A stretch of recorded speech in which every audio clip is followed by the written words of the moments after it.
والصلاة والسلام على سيد الأنبياء والمرسلين وعلى آله وأصحابه أجمعين أما بعد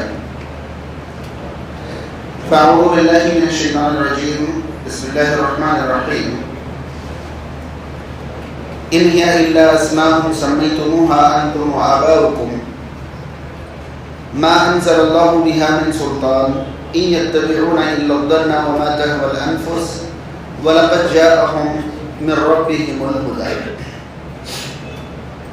حاضرین، جیسا کہ ہم سب کو اچھی طرح اندازہ ہے، آج قیام اللیل کی 26ویں رات تھی اور 27واں پارہ مکمل آج قیام اللیل میں پڑھا گیا ہے۔ آج کی صورتوں سے جو آیتیں آپ کے لیے منتخب ہیں، ان میں سے پہلی آیت سورۃ النجم کی آیت نمبر 23 ہے۔ ذرا اس آیت پر غور کریں اور محسوس کریں کہ رب تعالیٰ نے اس آیت کے ذریعے اپنے بندوں کو کیا پیغام دینا چاہا ہے۔ یہ بات پہلے ہی سے ذہن میں رہے کہ یہ بات جو آپ تک پہنچائی جا رہی ہے، یہ قرآن مجید میں ایک مرتبہ نہیں، کئی مرتبہ اللہ رب العالمین نے بیان فرمائی ہے۔ اللہ تعالیٰ فرماتا ہے ان ہی الا اسماء سمیتموها انتم وآباؤکم، یہ صرف چند نام ہیں جو تم نے اور تمہارے باپ دادا نے رکھ لیے۔ یہ صرف چند نام ہیں جو تم نے اور تمہارے باپ دادا نے رکھ لیے ہیں۔ ما انزل اللہ بہا من سلطان، اس پر اللہ نے کوئی دلیل نازل نہیں کی۔ ان یتبعون الا الظن وما تهوى الانفس، یہ تو صرف گمان کے پیچھے چل رہے ہیں اور جو ان کے نفس کی خواہش ہے اسی کو اپنا رہے ہیں۔ وَلَقَدْ جَاءَهُمْ مِنْ رَبِّهِمُ الْهُدَىٰ، جبکہ ان کے رب کی طرف سے ان کے پاس ہدایت آ چکی ہے۔ حضرین، اس آیت پر کئی پہلوؤں سے غور کرنا ہے۔ آخر یہ کن ناموں کی بات چل رہی ہے کہ یہ کچھ نام ہیں جو انہوں نے رکھ لیے ہیں، ان کے باپ دادا نے رکھ لیے، اللہ نے ان ناموں کے بارے میں کوئی دلیل نازل نہیں فرمائی ہے۔ یہ کون سے نام ہیں؟ دراصل ہر زمانے میں کفار اور مشرک اپنے معبودوں کے کچھ نام رکھ لیتے تھے، اور یہ نام دراصل نام نہیں ہوتے تھے بلکہ ان کے اختیار اور ان کی طاقت کا مظہر ہوتا تھا۔ جیسے عام طور پر یہ کہہ دیا جاتا تھا کہ ہمارے یہ والے معبود جو ہیں وہ اس کے اسپیشلسٹ ہیں، یہ اولاد دیتے ہیں، یہ بارش برساتے ہیں، یہ خزانے دیتے ہیں، یہ کامیابی کراتے ہیں، یہ فلاں اور فلاں۔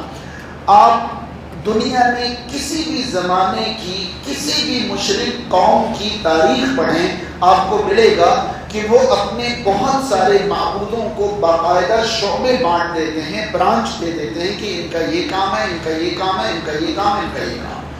ان ناموں کے بارے میں رب تعالیٰ نے فرمایا کہ یہ جو نام ہے نا، یہ صرف تم نے اور تمہارے باپ دادا نے رکھ لیے۔ اللہ نے ایسی کوئی دلیل نہیں اتاری ہے کہ یہ فلاں کرے گا، یہ فلاں کرے گا، یہ فلاں کرے گا، یہ فلاں کرے گا، ایسی کوئی بات اللہ تعالیٰ نے نہیں کہی ہے۔ بدقسمتی سے ہم بات کفار اور مشرکین کی کر رہے ہیں، مگر مسلمانوں کے اندر ایک بار نظر ڈالیں تو آپ پائیں گے غوث اعظم، غریب نواز، بندہ نواز، گنج بخش، داتا اور اس طرح کی بہت ساری صفات جو ہیں وہ اللہ کے بندے اللہ کے بندوں میں تلاش کر رہے ہیں۔ اب بتائیے کہ یہ شعبہ بانٹنا نہیں تو اور کیا ہے؟ میں محسوس کراؤں آپ کو پتہ ہے غریب نواز کون ہے؟ غریب نواز کون ہے؟ جواب ملے گا اجمیر میں۔ مگر اردو میں آپ سے پوچھا جائے کہ غریبوں کو نوازنے والا کون ہے تو کیا جواب ملے گا؟ اللہ۔ کسی بھی مسلمان سے آپ پوچھیں کہ یہ بتائیے کہ غریبوں کو امیر، امیروں کو غریب کون بناتا ہے تو کیا جواب دے گا؟ اللہ۔ مگر ان سے مشہور انداز میں پوچھیں غریب نواز کون ہے تو پھر اجمیر میں۔ بندہ نواز، آپ کو معلوم بندہ نواز کہاں ہے؟ جانتے ہیں کوئی؟ نہیں۔ کرناٹکا میں گلبرگہ ایک جگہ ہے، وہاں پر کیسوئے دراز لمبے لمبے بالوں والے تھے، ان کا لقب ہے بندہ نواز۔ یہ غریب نواز ہیں، وہ بندہ نواز ہیں۔ اچھا، غوث اعظم کا معنی جانتے ہیں آپ لوگ؟ سب سے بڑا فریاد سننے والا۔ ہم نے ایک دن غوث پر بات چیت کی تھی، آپ کو یاد ہوگا، سب سے بڑا فریاد سننے والا۔ اندازہ لگائیے کہ ایک مسلمان کو آپ کھڑا کر کے پوچھیں کہ سب سے بڑا فریاد سننے والا کون، تو جواب کیا ملے گا؟ اللہ۔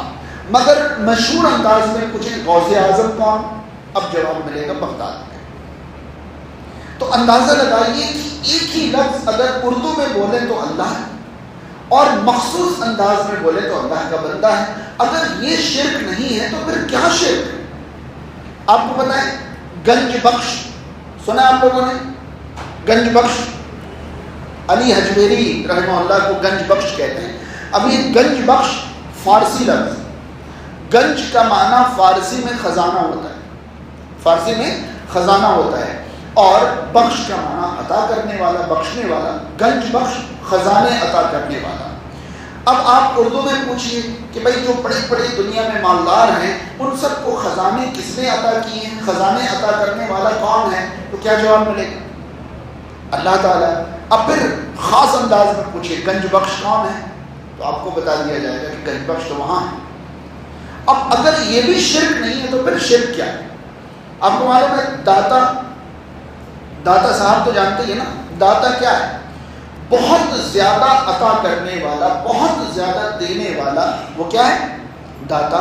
جبکہ قرآن مجید میں اللہ تعالیٰ کی ایک صفت ہمیں الوہاب ملتی، الوہاب، وہاب بہت زیادہ عطا کرنے والے کو کہتے ہیں۔ داتا اور وہاب میں کیا فرق؟ اگر وہاب اللہ تعالیٰ، مزے کی بات تو یہ ہے کہ ہمیں جو وہابی کہا جاتا ہے وہ وہاب کی طرف نسبت کر کے ہی تو کہا جاتا ہے۔ وہاب ہبہ سے ہے، ہبہ کا معنی تحفہ اور کچھ بھی دے دینا، تو وہابی کا مطلب ہوتا ہے وہاب والے، یعنی اللہ والے۔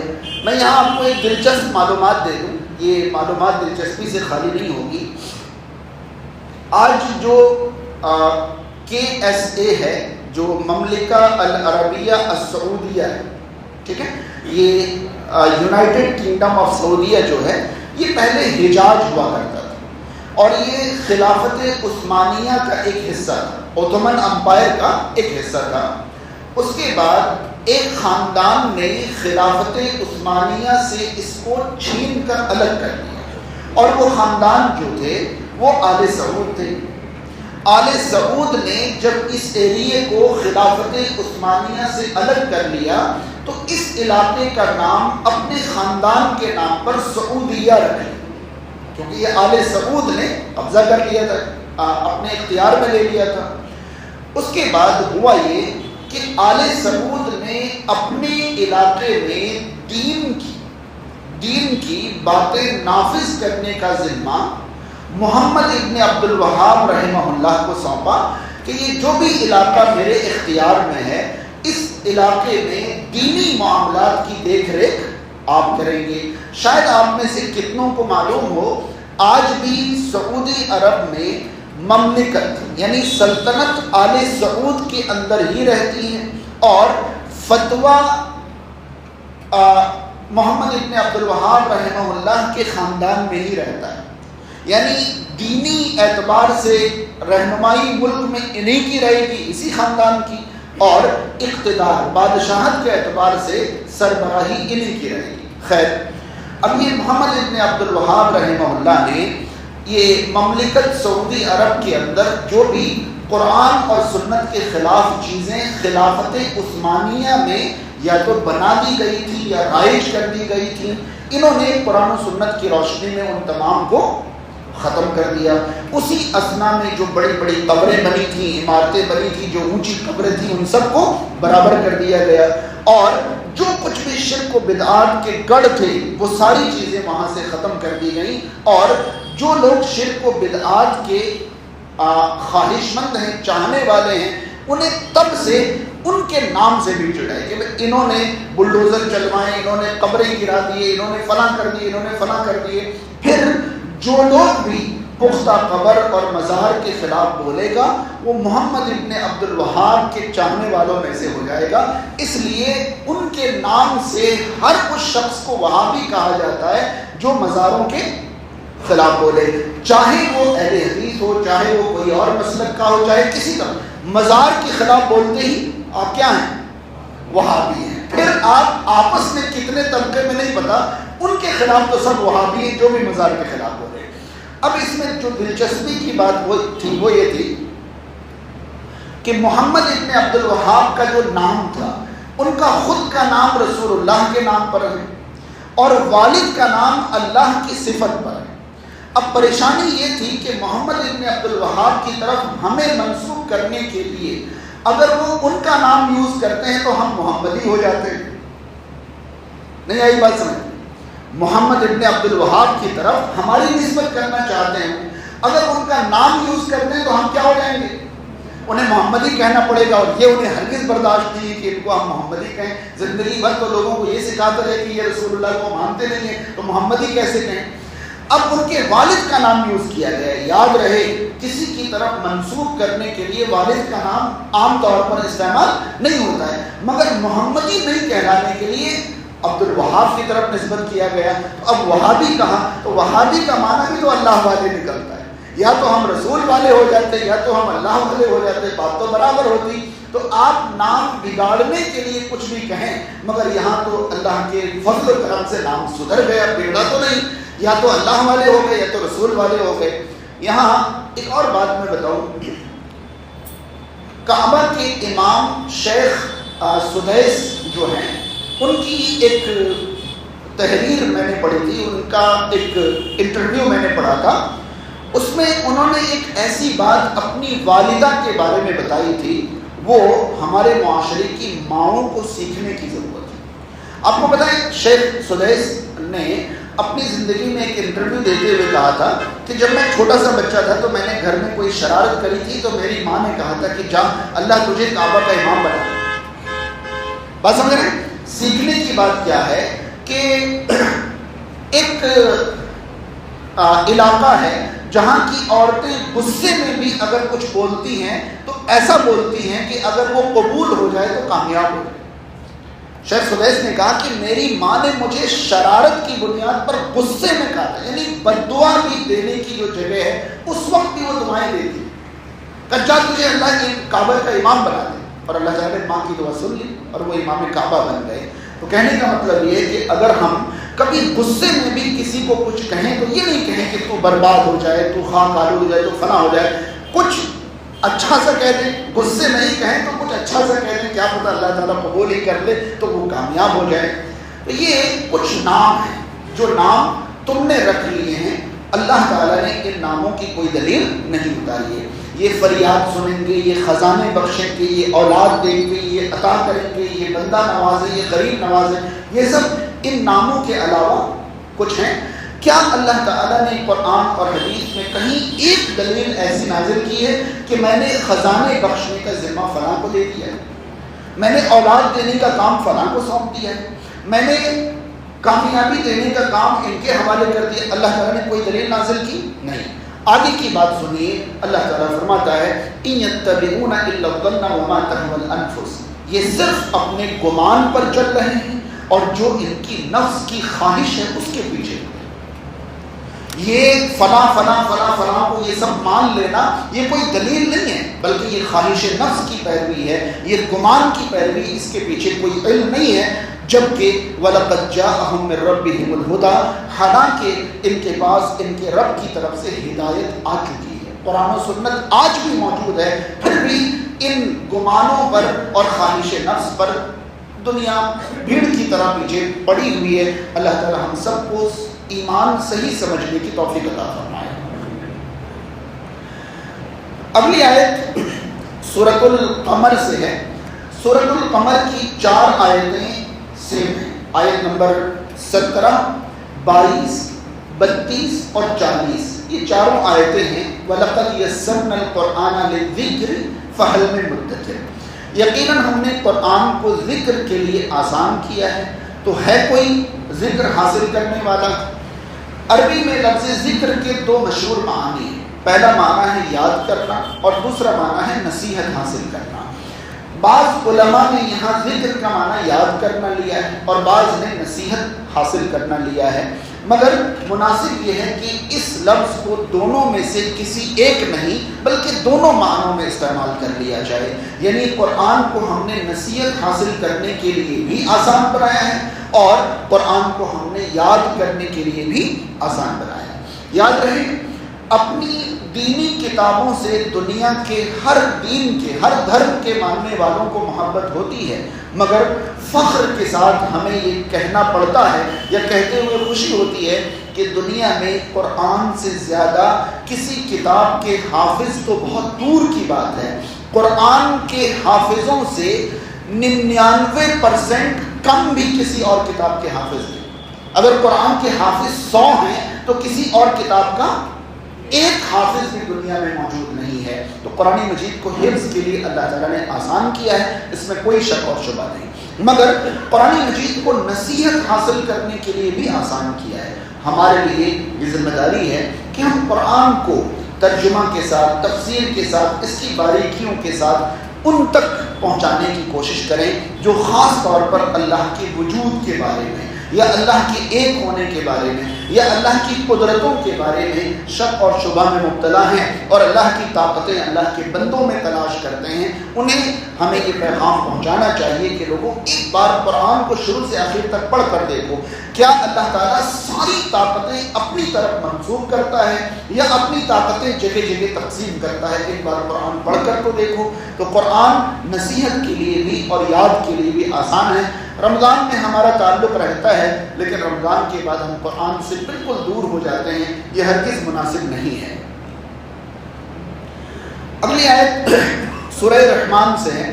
یاد رہے سورہ رحمان کے بارے میں بھی سورہ یاسین کی طرح بہت ساری روایتیں مشہور ہیں، مگر سورہ رحمان کی بھی الگ سے کوئی فضیلت ثابت نہیں ہے. یہ الگ بات ہے کہ سورہ رحمان میں ایک آیت بہت مرتبہ، تقریباً 40 مرتبہ ایک آیت ریپیٹ کی گئی، فَبِأَيِّ آلَاءِ رَبِّكُمَا تُكَذِّبَانِ، جس کا معنی ہوتا ہے اپنے رب کی کن نعمتوں کو تم جھٹلاؤ گے یا کن کن نعمتوں کو تم جھٹلاؤ گے. اس سورہ میں اللہ تعالیٰ نے اپنی قدرت، اپنی نعمتیں، اپنا کرشمہ، اپنی کاریگری ہمیں محسوس کرائی ہے اور بار بار ہم سے پوچھا ہے کہ تم اپنے رب کی کن کن نعمتوں کو جھٹلاؤ گے. ایک کو جھٹلاؤ گے، دو کو جھٹلاؤ گے، کس کس نعمت کو جھٹلاؤ گے. اسی سورہ میں اللہ رب العالمین ہم سے ایک بات کہتا ہے بلکہ پوچھتا ہے، یا معشر الجن والانس، اے انس و جن، یعنی جن اور انس، ساری جن اور انسان، ان استطعتم ان تنفذوا من اقطار السماوات والارض فانفذوا، اگر تم زمین کے کناروں میں بھاگ کے جا سکتے ہو تو چلے جاؤ. اگر تم زمین کے، صرف زمین نہیں، آسمان کا بھی لفظ ہے. ان استطعتم ان تنفذوا من اقطار السماوات، آسمانوں کے کنارے، زمین کے کناروں میں بھاگ سکتے ہو تو بھاگ جاؤ، مگر یاد رکھنا لا تنفذون الا بسلطان، بھاگ کر میری سلطنت کے علاوہ کہیں نہیں جا پاؤ گے. تم جہاں کہیں بھی چلے جاؤ گے وہاں میری بادشاہت اور وہاں میری سلطنت تمہیں ملے گی، یعنی میری سلطنت سے بھاگ کر کہیں جا نہیں پاؤ گے. دیکھیں، بہت زیادہ طاقتور کے قبضے میں آ جانے کے بعد ہمارے پاس دو ہی راستے بچتے ہیں، یا تو اپنے آپ کو ضائع اور برباد کر لیں یا پھر ان کے فرما بردار ہو جائیں. عقل مندی کس میں ہے؟ فرما بردار ہو جانے میں. رب تعالیٰ کی طاقت سے اگر ہم بچ کر کہیں جا ہی نہیں سکتے، اگر اللہ تعالیٰ کی سلطنت سے ہم باہر نہیں جا سکتے، تو بغاوت اور نافرمانی تو اپنی ہلاکت اور بربادی ہے نا. اس کے علاوہ تو ہم رب سے بچ ہی نہیں سکتے.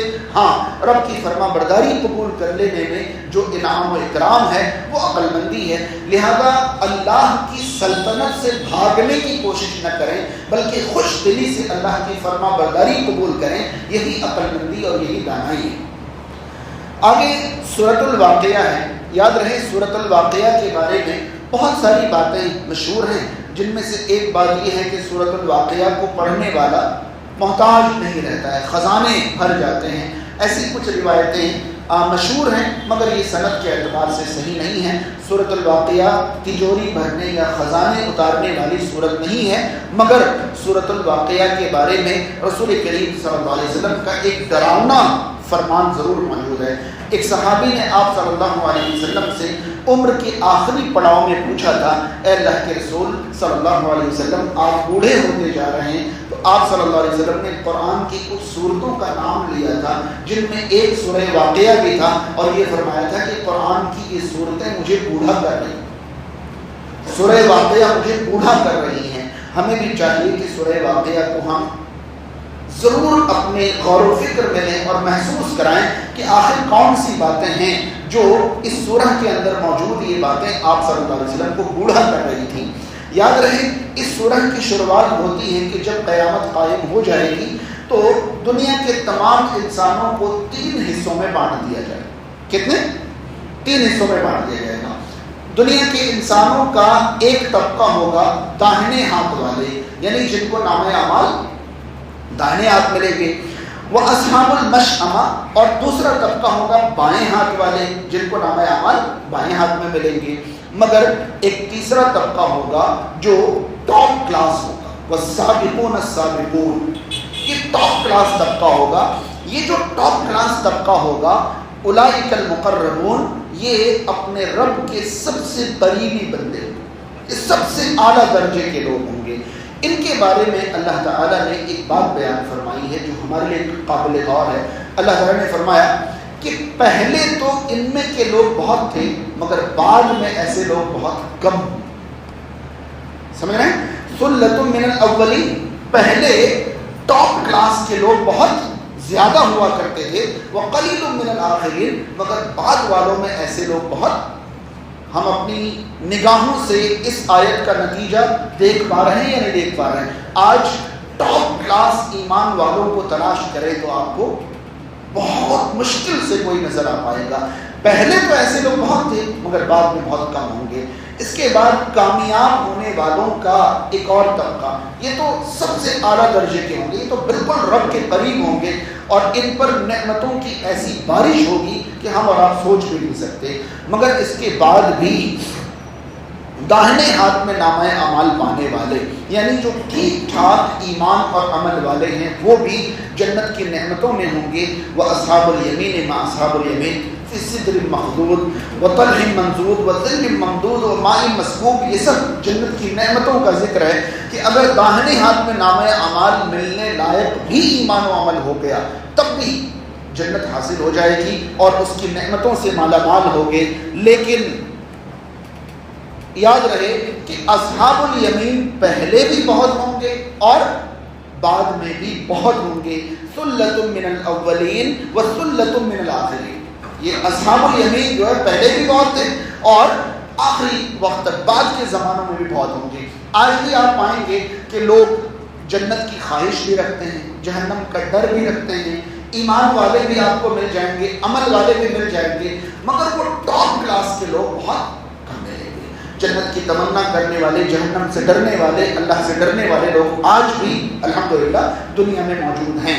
تو یہ پہلے کی بھی بہت اور بعد کے بھی بہت۔ اس کے بعد بائیں ہاتھ والے، ان کی تو حالت نہ پوچھیے۔ اس کے بعد ان کے بارے میں رب تعالیٰ نے عذاب کا ذکر کیا ہے اور بالکل اخیر میں یہ کہا ہے فَأَمَّا إِن كَانَ مِنَ الْمُقَرَّبِينَ، جو ٹاپ کلاس نہیں ہوں گے اور داہنے ہاتھ والے نہیں ہوں گے وہ پھر کتنے بھی ہوں گے تو ناکام ہی نا۔ ان ناکام لوگوں کی حالت بیان کرنے کے بعد اخیر میں اللہ تعالیٰ نے فرمایا فَأَمَّا إِن كَانَ مِنَ الْمُقَرَّبِينَ، اگر تم لوگ سب سے اعلیٰ درجے کے لوگ ہوتے تو فَرَوْحٌ وَرَيْحَانٌ وَجَنَّتُ نَعِيمٍ، پھولوں میں ہوتے، خوشبوؤں میں ہوتے، نعمت والی جنتوں میں ہوتے۔ چلو ٹاپ کلاس نہیں ہو سکے، وَأَمَّا إِن كَانَ مِنْ أَصْحَابِ الْيَمِينِ، کم سے کم اصحاب الیمین ہی ہو جاتے، داہنے ہاتھ والے ہی بن جاتے، اتنی تو فکر ہوتی تمہیں، اتنے تو ہوتے۔ فَسَلَامٌ لَكَ مِنْ أَصْحَابِ الْيَمِينِ، تو اصحاب الیمین پر بھی سلامتی ہوتی، کم سے کم سلامتی سے باہر تو نہیں نکلتے۔ وَأَمَّا إِن كَانَ مِنَ الْمُقَذِّبِينَ الضَّالِّينَ، مگر اگر تم جھٹلانے والے گمراہ ہوئے تو فَنُزُلٌ مِّنْ حَمِيمٍ، کھولتے ہوئے پانی سے تمہاری ضیافت ہوگی، وَتَصْلِيَةُ جَحِيمٍ، بھڑکتے ہوئے آگ میں تم ڈالے جاؤ گے، وغیرہ وغیرہ۔ اس لیے اس صورت نے آپ صلی اللہ علیہ وسلم کو بوڑھا کر دیا تھا، کیونکہ اس میں قیامت کے دن انسان کی قسمیں اور ان کے ساتھ ہونے والے نتائج اور حالات کا ذکر کیا گیا ہے۔ آج کے لیے آخری آیت سورۃ الحدید سے ہے۔ سورۃ الحدید کی آیت نمبر 16 میں اللہ تعالیٰ نے ہم سے ایک سوال پوچھا ہے، اور اس سوال کا ہمیں جواب دینا ہے، مگر زبان سے نہیں۔ کیسے دینا ہے؟ عمل سے دینا ہے، کیونکہ زبان سے جواب اللہ تعالیٰ ہم سے نہیں چاہتا۔ سوال کیا ہے؟ أَلَمْ يَأْنِ لِلَّذِينَ آمَنُوا أَن تَخْشَعَ قُلُوبُهُمْ لِذِكْرِ اللَّهِ وَمَا نَزَلَ مِنَ الْحَقِّ، کیا ایمان والوں کے لیے وہ وقت نہیں آیا؟ أَلَمْ يَأْنِ لِلَّذِينَ آمَنُوا، ایمان والوں کے لیے وہ وقت نہیں آیا، أَن تَخْشَعَ قُلُوبُهُمْ لِذِكْرِ اللَّهِ، کہ ان کا دل اللہ کے ذکر کے لیے نرم پڑ جائے۔ وما نزل من الحق، اور اللہ نے جو حق نازل فرمایا ہے، جو قرآن نازل فرمایا ہے، اس کی فرما برداری میں وہ جھک جائیں۔ کیا یہ گھڑی نہیں آئی؟ اندازہ لگائیے کہ یہ آیت نازل ہوتی ہے رسول کریم صلی اللہ علیہ وسلم پر۔ بہت دھیان سے سمجھیں جو میں سمجھانا چاہ رہا ہوں، یہ آج کی آخری آیت ہے کہ یہ آیت نازل ہوتی ہے رسول کریم صلی اللہ علیہ وسلم پر، اور سوال پوچھا جاتا ہے کہ کیا مومنوں کے لیے وقت نہیں آیا کہ وہ اللہ کے ذکر کی طرف جھک جائیں اور قرآن مجید کی فرما برداری کی طرف بڑھ جائیں؟ وہ وقت نہیں آیا؟ اندازہ لگائیں کہ یہاں پر رسول کریم صلی اللہ علیہ وسلم کے زمانے میں خطاب مومنوں سے ہے، تو اس زمانے میں جو مومن تھے وہ تو پہلے سے ہی اللہ کے ذکر کی طرف اور قرآن کی طرف جھکے ہوئے تھے۔ پھر ان سے یہ پوچھا جانا کہ کیا مومنوں کے لیے ابھی یہ وقت نہیں آیا؟ کیا لگتا ہے یہ انہی زمانے کے مسلمانوں کے لیے تھی یہ آیت یا ہمارے لیے؟ اس زمانے کے لوگوں کے لیے تو بہت کم تھی، یہ دراصل ہمارے لیے کہ ہم صاحب ایمان بھی ہیں مگر ذکر کی طرف جھکے ہوئے نہیں ہیں، ہم صاحب ایمان بھی ہیں مگر قرآن کی طرف جھکے ہوئے نہیں ہیں، ہم صاحب ایمان بھی ہیں مگر اللہ کی رضامندی اور فرما برداری ہماری دلچسپی نہیں ہے۔ تو اللہ تعالیٰ فرماتا ہے اگر تم کسی بھی عمر کے ہو، چھوٹے ہو، جوان ہو، ادھیڑ ہو، بوڑھے ہو، کسی بھی عمر کے ہو، کیا ابھی گھڑی نہیں آئی، کیا ابھی وقت نہیں آیا کہ تم اللہ کی یاد اور اللہ کے ذکر کی طرف جھک جاؤ؟ کیا مطلب تم موت کا انتظار کر رہے ہو؟ تو کس کو کب موت آئے گی یہ کس نے دیکھا اور کس نے جانا ہے؟